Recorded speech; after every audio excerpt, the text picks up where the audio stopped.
This is the Progressive Dentist Podcast, where we help dentists like you improve your practice and teach you how to keep more of what you make. Here's your host, Craig Cody. Hello, it's Craig Cody with the Progressive Dentist Podcast today. I'm here with Kiera Dent of the Dental A-Team. Kiera started out as an assistant in California and found her niche and knew she connected well with patients, doctors, and staff. With this knowledge, Kiera advanced her career to working in the front office, followed by working at Midwestern University College of Dental Medicine for 3 years, then helping a Midwestern University graduate start her own practice straight out of dental school, to finally opening her own company to help several doctors reach their highest potential. Knowing firsthand what it takes to be an assistant, front office manager, dental student, owning and buying dental practices, Kiera has a wealth of knowledge and experience that she will bring to you in your office in a fun, practical way that delivers impressive results time and time again. Kiera found that she has a knack for helping identify areas that you might have overlooked while giving you all the necessary tools to turn the problems into strengths. As a consultant and coach, Kiera doesn't take the approach to enter your office, tell you what to do, and then leave. Instead, she invests herself into every practice, every doctor, and every employee, getting to know them personally to deliver the results that are paramount for your success. Kiera believes that when you succeed, she succeeds because you are partners and not mere acquaintances that work together. Kiera, thanks for being here today. Absolutely. Thank you so much. I'm excited to be here. It's always fun to chat, and I'm so excited. I love your show, and I love what you guys do. So I'm really excited. Thank you. Well, that's great. So tell us about Kiera the person. Kiera the person. Well, I definitely love to geek out on dentistry, and I love to eat cake pops and cotton candy. So that's kind of my go-to in life. People call me a hummingbird, and I really just enjoy having fun in life. So that's kind of in a nutshell. I've been in dentistry for, about 15, 16 years. I started out working in the dental field as a dental assistant. I wanted to wear scrubs, and then I just got real lucky and I did dental assisting and treatment planning and office management, billing, scheduling, you name it.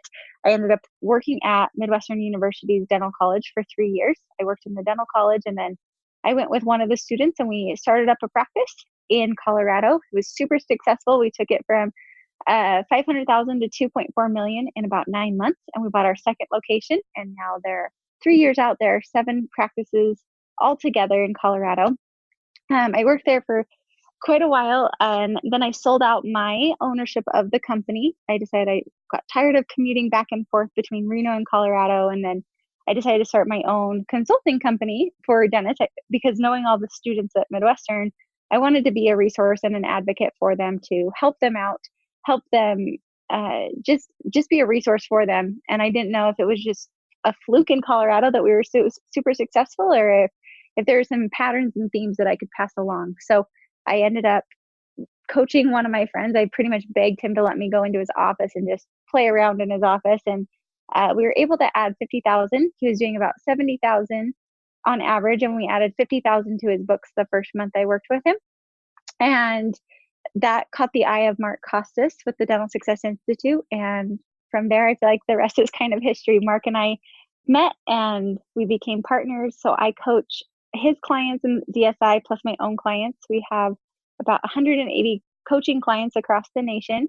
I developed the Dental A-Team, and that's formal team training. So we focus heavily on the front office, but also the whole team as a whole. And that's been a real fun adventure. And I just keep dabbling and finding fun little things to do to really, my MO is to positively impact the world of dental and to just be a resource and an advocate. So in a nutshell, that's what I do and who I am.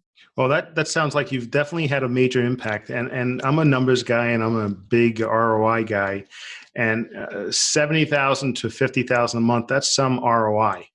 Yes, it's definitely something that I also do the ROI. I don't know. I honestly feel I think I'm like a lot of dentists, probably a lot of your clients as well, where I don't even know what I don't know. I have this great idea and I jump into it. And as you jump into it, you don't see the numbers. You have no clue what you're doing. You just are hoping for the best.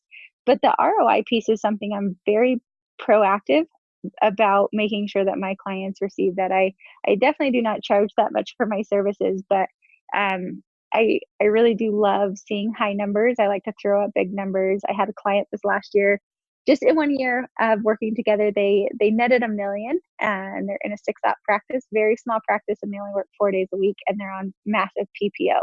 So I try really, really hard to give those strong ROI. And for me, it's just fun to see what we can do by giving VIP patient experience. So thank you. I agree. The ROI has got to be there. Otherwise, what are we doing? So. Right. Because you cannot argue with the numbers. That, you know, it all comes down to, you know, you can have a lot of likes, but it's the numbers that really kind of pay the bills. Totally, absolutely. And if they're not, but I also think for me, it tells me the same thing. Am I doing a good job? Are the things I'm coaching, the things people are implementing, are they doing what we're trying, or do we need to pivot as well? Right. Yes. It's a good measuring point. Mm-hmm, mm-hmm. So you've told us a little bit about how you got into, you know, the whole professional now part of office management and consulting. So what are, you know, I guess, what's the most important thing you've learned along the way that's helped you be successful? I think like, this sounds so cheesy, and I'm not being cheesy, but I really have found that being passionate is probably the biggest key to success, because I think you can go to work every single day and I think you can coach people, but you don't inspire and create change without having passion behind it. And I mean, I feel like I'm pretty young. I will be 33 in just about a month. And I went from having one coaching client to, we have over 200 coaching clients now in just over 2.5 years. And I feel like what it is it's the passion, the excitement, the drive. And my clients, my goal is to just inspire them and to make them have a ton of fun, but also getting back to the basics. It's not going after the flashy. It's not going after all these new things that are going to make you go bankrupt because they're fun. I say the things I coach on and the things I do are not the sexy things. It's literally watching your numbers, because your numbers don't lie to you. It's truly doing the perfect handoff. It's caring about your patient. It's watching those things. And I have a client who just recently we've been coaching for probably 1.5 years. And he told me, he's like, Kiera, it's crazy. You have told me every single visit on all of our coaching calls, watch your numbers, track your numbers. It will tell you what you need to do. And he said, I just started doing it and my practice is booming now. He said, it's crazy how when you actually track your numbers and you watch them, these things start to work and they work a lot better. So that's what I feel has really helped me. And then truth be told, you've got to have really fantastic follow-up. That's never been one of my strong suits. I'm a very free-spirited entrepreneur. I just love to create ideas. But if you don't hold people accountable and have that follow through with them and have them excited about it, so you're not just implementing ideas. I don't do standardized coaching. I do very individualized coaching. So nothing standard. I don't have a set packets. It's very much based on the individual and what that person individually needs, because then they're committed to it. They're excited. We're getting them the results they want to have, but hold them accountable and help them along the way as well. So I think it's the empowerment with accountability to minimize the entitlement. Wow. Yes. Very, very good. Very good. And getting everybody else to buy in or to be part of it. Absolutely. I say it's like a stagecoach. You can either be running solo with one horse, and how far can you go, versus a whole team that's pulling behind you and with you, that allows you to get that momentum that's very easy and it's just fun. And then you can be passionate about what you do. So that's really the mindset that I have. So I'm sure you've experienced it when the dentist has had that one staff member who just did not want to get on board. Never. What are we talking about? This never happens. This is every single office. This is real life. And then what happens when that person is either gone or does get on board? It's crazy, because I think consultants and coaches have a bad rep because we're notorious for being known for firing. We don't have emotional connections. And so it's very easy, black and white. But I also am a team member. I've been a team member that maybe just didn't get it, that didn't understand the vision. So I'm super proactive of making sure you give the vision to your team, helping them see where you want them to go, so they know they're pushing in the same direction instead of just being micromanaged and not understanding why. So with that, I always give team members an opportunity to get on board. And it's crazy because when you start holding people accountable, you give them the vision, people don't want to fail. Most people in life want to be successful. They want to feel like they do a good job at their jobs. It's totally crummy to come to work every single day and feel like you're a failure and that you're not meeting the needs of your doctor or your team, or like that just feels bad. Human nature that feels bad. My undergrad was in marriage and family therapy, so I do a lot of psychology and different things. And the human being wants to be successful. They want to be actively adding and feeling good. Tony Robbins says progress equals happiness. And so if your team member's not progressing with you, they naturally don't feel good. So I usually do check-ins once a month, and team members will either see the vision and get on board and become this rock star because you just gave them the clear runway of where they need to go, or they typically will self-eliminate, or you might need to help a little bit. But firing should never be a surprise. But it's crazy, crazy, crazy, because when you get a whole team spinning together on the same direction, the same vision, the momentum's unstoppable. That whole team is driving, pushing, and work is easy. Patients are flowing in, the money's there. And people are like, this is so easy. I used to be pushing and fighting one or two team members the whole time. And there was a class I was in one day, and I think that this is a good visual for a lot of people out there of time versus value. So you just create two circle pie charts and you say, okay, Craig, let me think about you. How much time are you requiring? That means mental time at home that I'm thinking, that I'm stressing about you, versus the value that you bring into my life. And your really, really, really rock star awesome employees are those that take maybe a 10% fraction of your time, but they're adding 99% of the value to your organization. And we tend to spend 90% of our time with the employees that are adding maybe the 10% of value to our practice or our lives. And it's crazy when you can spin that, flip that paradigm, watch out, it just flows because there's no more resistance involved. Wow. I've actually never thought of it that way. And that is so true. The amount of energy that you may expend on something and the value you get for it is really a good way to look at things, especially when you're dealing with, in business, whether it's a problem employee or a problem client, how much energy am I spending? What am I getting for this? What is it doing for me? Right. I think also when you talked about sharing the vision, I think it's easy for us business owners to think, well, they know what we're doing, they know what we're trying to do, and not share that vision with people. And then there's a problem versus what you just said. If you share it, okay, there's nothing left to the imagination. This is what we want to do. We want to do this together. We can have a lot of fun doing it. Exactly.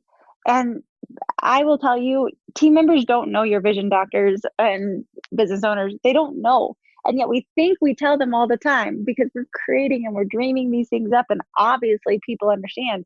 No, obviously they don't. I have been that team member plenty of times. And I just say, just tell me what you're looking for and I will get on board with you. But it's super frustrating for team members when they have no clue where we're going. And I say the way to know if your team is behind you and they know the vision, when I walk into offices, I love to say, okay, what are your three main goals that the company is working towards this year? And if a team cannot tell me, I know you as a leader have yet to share, not failed, you have yet to share your vision with your team because they truly can't tell me. Offices that are dialed in, they're spinning in the same direction. When I walk in and I say, what are the three goals for this year for the company? They can rattle them off because they're super focused, they're super involved in them, and it makes everybody's lives a lot easier. Yes. And, I like to say to people sometimes, certain things we may be discussing, when it comes to tax planning, it's not rocket science. And I think, the vision and sharing the vision, it doesn't take a whole lot of time and energy to share that. It's not rocket science. We're just passing that information, and the return on that can be huge. Mm-hmm. Mm-hmm. And you're absolutely right. When we think about sharing it, I was actually just listening to Tony Robbins is one of my heroes, one of my mentors. I just think that man is brilliant.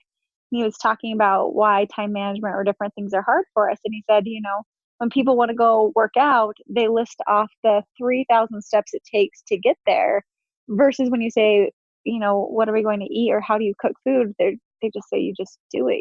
It's very simple. That's a very simple task for us. But working out for some is so hard and so complex. But the way you just said that is, it's very simple to share the vision. Don't think of it as this whole convoluted, huge ordeal. It's very simple. Just make it simple because people remember simplicity and they can connect with simplicity. They can't connect with convoluted or complex. Right. Correct. You're right. Simple, that old KISS principle. Right. Exactly. Keep it simple. Stupid, right? Exactly. So I don't know whether this is the same answer for you, but from your perspective, what are common mistakes that you see dentists making, as their business grows? Is it just not sharing the vision, or is there something else that's even really sticks out even more than that? Truth be told, and it's not because I know I'm on talking with a CPA right now, but it's literally not watching your numbers. I truly think that is one of the biggest mistakes doctors do, because you're constantly guessing of what the problem is instead of knowing what the problem is. Your numbers will not lie. And I say that the KPIs, so the key performance indicators, are the vitals of your practice. They will tell you exactly where your practice is sick. They'll tell you where you need to invest more time. Right before I got on this call, I was coaching another doctor, and he said, Kiera, my numbers, my production is not as high as it has been. And I've gone through all the recall. I've made sure everyone's scheduled. And I said, well, what's your new patient flow? And he said, oh, that's drastically lower than what it was last year. And I'm like, right there, you probably have an attrition problem. You don't have the new patient flow like you've had in the past. You're losing patients out the back door, but not bringing them in the front door. And we're losing them quicker than we're adding them to the pot. I said, right there. But that's numbers. Those are numbers and KPIs. And when you watch them, they seriously will just tell you. People always ask, what is the roadmap? How do you make a successful practice? And I say, watch your numbers. It's the treasure map to the treasure. It tells you exactly what you need to work on and what areas to fix. And I see it constantly that they don't watch it. Or maybe they don't even know. They don't know how to read a P&L. They don't know how to read a balance sheet. They don't understand a KPI.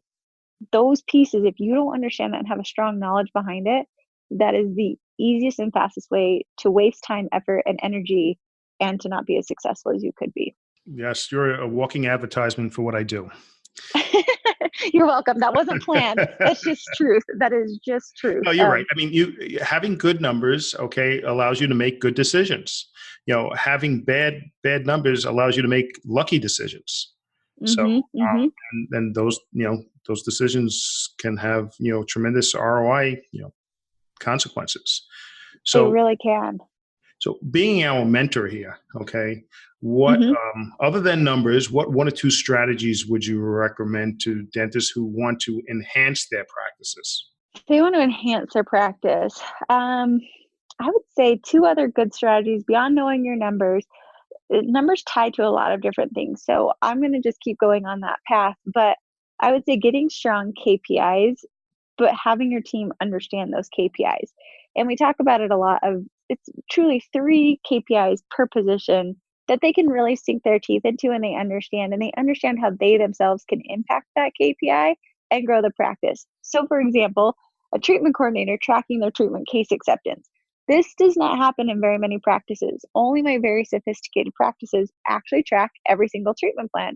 That is a real strong KPI, and most treatment coordinators will tell me that they are getting 95% case acceptance. And when I actually track it, they hover around 75 to 80% case acceptance. But they don't know the different pieces of, maybe it's a different doctor, maybe it's a different doctor hygiene duo. They're not tracking it, and they don't understand that if they tracked it and they checked out these different patterns, that they could greatly improve the practice just by their own standard KPI. So if you want to grow your practice, get really strong accountability KPIs, even maybe just start with one and fine tune these. That is a huge, huge, huge area. And that ties directly into my other strategy. If you aren't holding good meetings, and meetings, I used to be really anti-meetings, truly because I didn't know what to talk about. I just felt like it was a waste of time, and we're having all these employees on the clock, and what am I supposed to do with them? But having really, really, really sound meetings that hold people accountable and move the ball forward are probably the 2 biggest things that I would say is strategy. And if you guys want a fantastic book, I am obsessed with traction. I've been reading it like crazy. The EOS model for meetings, it maps it all out for you in that book of how to have very successful meetings, how to get KPIs in place and move your team forward. That's that whole vision, getting everybody pushing with you the same direction. That it then ties into the numbers. So it is a really well-oiled machine if you implement those 2 things, realistically 3 things. So yeah. I'm a big fan of traction. We started to implement that in October. That's a nice long process. But yes, I think that's really good. It's just solid. It talks about your quarterly goals, your yearly goals, your weekly meetings. It's a fantastic business book. And I say, if anybody wants to get that traction in their practice, it's right there. It's all mapped out for you in a step-by-step way to do it. And you're not getting, another meeting now. Exactly. And I mean, I even rate them with my team. I have my team every single week rate our meetings on a scale of 1 to 10 of how good our meeting was. And I usually aim for the 8. And last week we had a 6. And I said, why do we have a 6? Why was it a 6? And all of us felt because we just went around and around and around in circles with no movement forward. So this week we're going to make sure that we actually move forward. We don't get stuck in just dealing in the drama of the company, but actually moving forward. But it actually gives you feedback. So it's not just meetings for meetings' sake. Great. So back to your KPIs that you were talking about, and I'm talking about, let's just say a newer dentist that maybe is just starting out or is new to a practice. Case acceptance. What would be? Listen, we always want to do better, okay? And there's always room for improvement. But what would be an acceptable case acceptance rate? So case acceptance and reappointment are 2 different things that I track. So reappointment is in hygiene, and that's when they're coming back for all their hygiene appointments. And I aim for 98%. Yep, it's super high, but I believe hygiene is very simple. If your hygienists are direct, say, okay, we're going to get you scheduled, or let's get you scheduled. It looks like I have this time. Very easy to keep that number very high. And that's just an expectation your hygienist should have. Case acceptance, on the other hand, there are 2 different ways that they're measured. One is dollar for dollar. So if I present a $5,000 treatment plan, and I get all $5,000 accepted, that's 100% versus 5,000 is presented, only 2,500 is accepted, that's 50%. Or the other way case acceptance is tracked is, of my treatment plan, it's 5,000, they elect to do one filling at $250, that's 100% case acceptance because they at least accepted something off of that treatment plan. My favorite is to do both. So I like both. And I like the first model, whereas, it's a percentage of, what's the case. And not everybody can spend do what they need to do all the time. But I think that shows, okay, this is where we're at. Correct. And I really like to see that because a lot of times we see, so on Dental Intel or Divergent or Practice by Numbers, those dental analytic tracking softwares, which I'm a huge fan of because it's a very easy way to watch your numbers very closely, and it just spits into your inbox every single night. But with those, their case acceptance can sometimes be misleading that you're doing really well, but we're only accepting smaller portions of our treatment plan, which is why I also like to manually track my dollar for dollar. So when it comes to the dental analytical, they at least accept something off the treatment plan. I aim for a good practice, a starting out practice, is anywhere from 80 to 90% case acceptance is pretty average. I do not like to see it below 80% ever. And I definitely like it to be closer to 95, but that good range of 80 to 90 tends to be pretty okay. When it's dollar for dollar, depending upon your practice, if you're presenting really big treatment plans, such as implant cases, I personally like to break my implant cases down just into 3 simple sections. So it's extract in place, and truly on my treatment plan, it does not have everything listed. It says extractions and placement, and let's say that's $15,000. And then the next piece is going to be impressions. And then the last piece is delivery of the denture, whatever it's going to be. And I break those into 3 different dollar amounts. So they pay the $15,000. The next visit, they'll pay the $10,000. And the last visit, they'll pay the additional $5,000, giving me a total of $30,000 for the case. The reason I break it up that way is if I present the full $30,000 treatment plan, they pay the full $30,000. Your production and collections are very skewed because you're producing, but you're not collecting, and you collected really early on. So I think when you do the dollar for dollar, aiming for as close to 75 to 80% dollar for dollar percentage tends to be pretty healthy. And also if you can break up some of those really big treatment plans into smaller ones, so you can get the dollar for dollar, production per production a lot closer, you then can see better case acceptance as well. And do you typically track that on a monthly basis or a monthly and a year to date? I actually like to do, in a practice, I tend to do it based on a month. For me personally, my favorite is a month because I have a 2-2-2 follow-up. So if they don't schedule, I call them in 2 days, I call them in 2 weeks, and I call them in 2 months. But I like to track it monthly. Other team members don't like to have a huge long running list of the month, and they like to see what their acceptance is daily or weekly. I just say you've got to have the good follow-up of the 2-2-2 follow-up system. I don't really care. I whatever works for you, whatever helps you see your numbers the best and whatever is going to track you.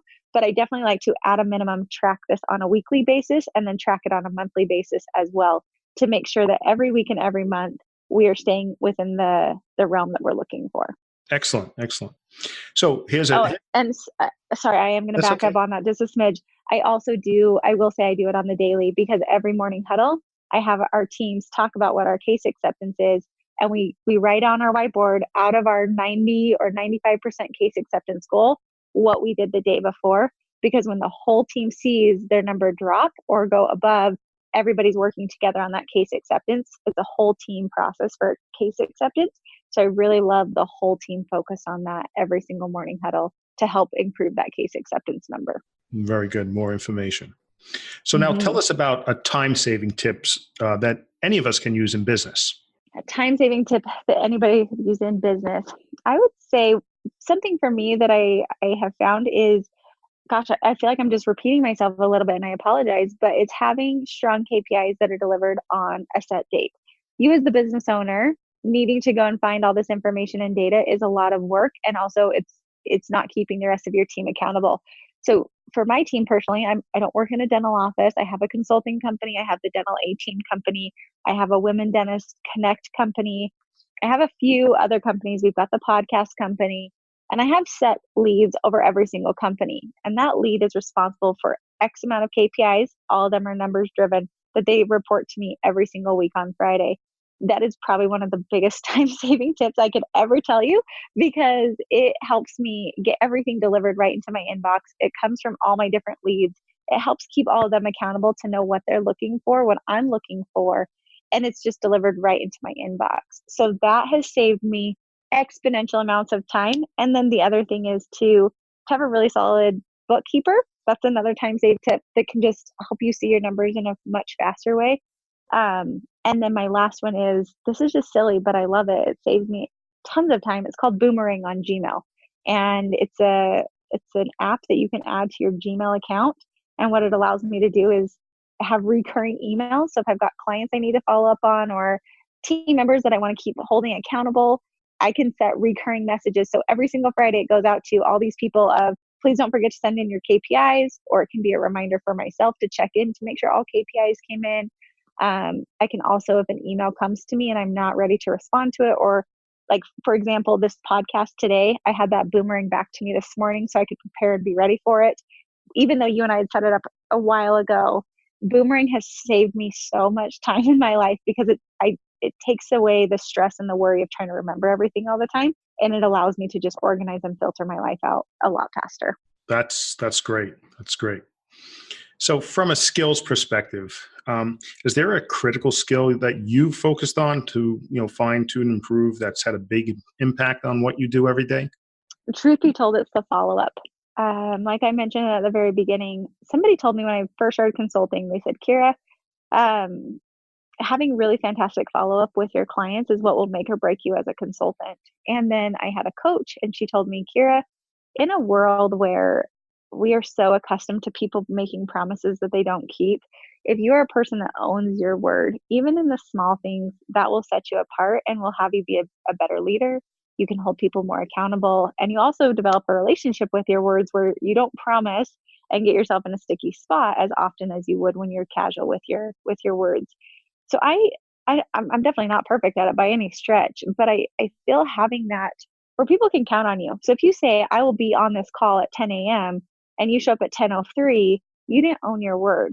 If you say this call will only be 30 minutes, but you can't keep yourself to 30 minutes, you're showing the rest of the people that you're around that those boundaries and those commitments and those words and those promises that you make, you actually aren't connected to them. If you tell somebody, hey, I'll get right back to you in a couple minutes, and then 7 days go by, they've lost confidence in you. You don't hold to that integrity piece. And so that's something I work heavily on. I think about it often. And then, we all are human. So when I don't hold up to that, people don't care about excuses. I found what they care about is that you acknowledge the fact that you missed it, and then what can they count on you for in the future, or what they want to hear. They don't care that I was late because of XYZ. What they care about is I say, Craig, I'm super sorry. I'm really sorry that I was late today. You can count on me to be here 5 minutes early the next time we have a meeting. done, move on. You owned your word, you follow through, and you keep those commitments that you promise. Yes, there's a very famous marketer out there, and I think it goes for um, current clients and gaining new clients. The fortune is in the follow-up. So you'll keep your Amen. clients if you stay on top of them and you keep communicating with them. I'm a big believer in a lot of communication, and the follow-up, it's all about the follow-up. It really is. And if you're someone like me that struggles with follow up just as a natural state of being, apps like Boomerang are super fantastic or different things. But I really do agree with you. The fortune is in the follow up, even with your patients, following up on those treatment plans, following up on the recare, following up with, I mean, my husband yesterday had his dentist call him and welcome him as a new patient. He was just blown away at that follow up already from the get go. So it's in every single facet of whatever you do in your life. This can be a fine-tuned skill and craft that will make you a better person. Right. And everybody says, I do all the follow-up, I do all the follow-up. But when it comes down to it, it's really, not a large percentage of people that actually focus and perform the follow-up. Correct. Exactly. So think about it. I mean, just make a simple promise to a team member, to a friend or a family member and say, hey, I'll get back to you in 3 minutes, and actually get back to them in 3 minutes. And if you can't commit to that, don't say it, because people are so accustomed to us that you stand out as a really exceptional person and leader and whatever you are when you can own your word and truly follow through with the things you say you'll do. Yes, exactly. So this is, I think, an unfair question, but I'm going to ask you anyway. In a Okay. perfect world, okay, at Uh-huh. what point, whether it's in the number of staff members we have or in the number of dollars of revenue, should a dental practice owner actually be reaching out to you to where you could actually give them some significant impact? Sure. So I like offices at all different phases, and I think it applies to every person at a different time in life. I really think the time to reach out for coaching per se is going to be when you're actually committed to making changes. Don't reach out to me if you're not going to make the changes, because otherwise you just paid me money for no reason. You didn't see the ROI on it. And I think I personally have a pet peeve of wasting money on things I don't need to. So that is something that I would say. But as far as if you're wanting in your practice to know when to expand it or to grow it, I say for hygiene, when hygiene's booked out about a month, that is the right time to bring on another hygienist. When it's time to bring on another doctor, you need to watch your overhead. I personally, with my clients, aim for a 50 to 65% overhead on a healthy dental practice, excluding doctor salary on there. And at that point, when hygiene's full, the doctor should be running a minimum of 2 hygienists, 2 per doctor. That tends to be the average we see. When you need to expand to a third column of hygiene, it's probably a great time to be looking to bring on an additional doctor, depending upon what your overhead is, to ensure that you can actually afford that person. But the reality is, if you want to grow your hygiene department, you want to grow your production, you want help with case acceptance, or you're just stuck and you need another set of eyes, I personally have a coach because I want someone to assess my life that's not emotionally attached to me, that can pick out and help me stop taking the hard path, but take the easy path. I found that it's in simple, non-relevant, you think they're not relevant items, that a lot of growth and expansion can occur. It's usually not hard things. It's very rare that I will ever implement something that's truly quote unquote hard. Most of it will be a morning huddle. It will be a treatment tracker. It will be a case acceptance tracker. It will be dental analytical software. Those things are not hard. They're just not super fun to remember to do every single day because you have to build a new habit. But that's where I say, depending upon where you are, if you want the expansion, you want somebody to help you see things differently, by all means, it's a great time to pull in a coach. If you're wanting to grow your business, those are some key benchmarks with hygiene to doctor ratio that tend to be the typical, in addition to your overhead, the right times for you to expand and grow your business at those times. Great. That's good. So my guess is, and you've kind of alluded to it a little bit, that you spend a lot of time learning and mentoring from others, and possibly masterminding. Do you belong to any masterminding? I do, yes. So Mark and I in the Dental Success Institute, we have masterminds for our mastermind clients, and we run 4 of those per year plus our big summit. And then we have smaller ones as well. Yeah, I'm a big fan of masterminds. I think you could get so much value out of, learning from others instead of having to try to reinvent the wheel. Well, and also when people are sharing and teaching and creating, I believe it's that creative mindset. You slip into a different realm when you're in a mastermind and you start to see what's possible which then allows you to create and to believe and to dream and to start coming up with different ideas. And then when you also coach somebody, you have to really, really, really know it. And then you figure out what you don't know when you're coaching or trying to explain it to somebody so you can master that even better. But I absolutely believe that there is a brilliance in many minds working together that you don't find otherwhere. Very good. Very good. So as we get close to wrapping this up, our listeners know that I'm a big fan of proactive tax planning. I love to pass on recommendations from our guests. Do you have any tax strategies that have worked well within your practice, or anything else you can share as far as that? So tax planning, like I told you before the show, is not my forte. I will be wildly honest that it's not my forte as far as a lot of those things are concerned. However, so this isn't necessarily tax planning. It totally ties into it, but I will tell you, I see this all the time across the board. So this is something that I'm going to say is my tip. So if you're doing it, because I've seen it so many times that I think more people are doing it than not. When you start to expand and you build, and I did the same thing in my business, so it seems logical that when you expand your business and you bring on another business or you bring on another practice, I don't know why I see this all the time, but they all run under the same tax ID. So I've been in offices, multiple offices, and every single one of those offices are underneath. They'll have 3 different locations, but all of them run under one tax ID. That makes for wildly messy bookkeeping, wildly messy taxes, and wildly messy payments even from the insurance company, because all checks are going to one location. You have to sift and sort where it needs to go and to which office it needs to go. And I've seen this so many times. They'll have credit cards that are wrapped up of all the businesses, and you don't truly know the true overhead of each business because it's all lumped into one. You can guess and assume, but once I've watched, as soon as you unravel this of every single practice I've worked with that we've done this, it is crazy to see which practice has not been profitable, that's been hiding under the other practice. You start to see different tax advantages that you could do based on each individual location. And when you set these up correctly, and then you can also set it up as an S corp, or excuse me, a DSO structure, where you have like basically your holdings company at the top, that then all the money filters through, but it's under each individual that pays out. So I will tell you, it's not 100% tying into tax planning per se or different things like that. But I think it's good business savvy sense of making sure every practice, every business has its own tax ID. It's run as an individual. It's looked as through the whole group, but you really truly have these separated out: individual credit cards, individual bank accounts, individual tax IDs. Keep them separate, keep them clean, and things tend to work a lot better across the board. So well said. So well said. So It's crazy. I didn't realize this was a problem. And I'm like, what is going on, you guys? Separate this out. Oh, that brings me back to my rocket science comment. It's not rocket science, and it makes things, like you said, so much clearer to look at when each one is its own little operating entity. So I really appreciate you taking the time to share your expertise and your insights with us. But before we close out and say goodbye, do you have any additional advice to share with our listeners? Anything that you think we might have missed?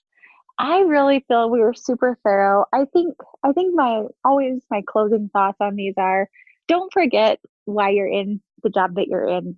Just love it. Remember, find that passion. If you're hating on it or it's not fun for you, find a way to make it fun. Reach out to a coach, reach out to somebody, because I believe that dentistry is the best profession that we could ever be a part of. We get to change lives, we get to save lives, we get to provide awesome jobs for people. We get to give back to our communities. We get to inspire people. I mean, I think we just work in the most fun industry.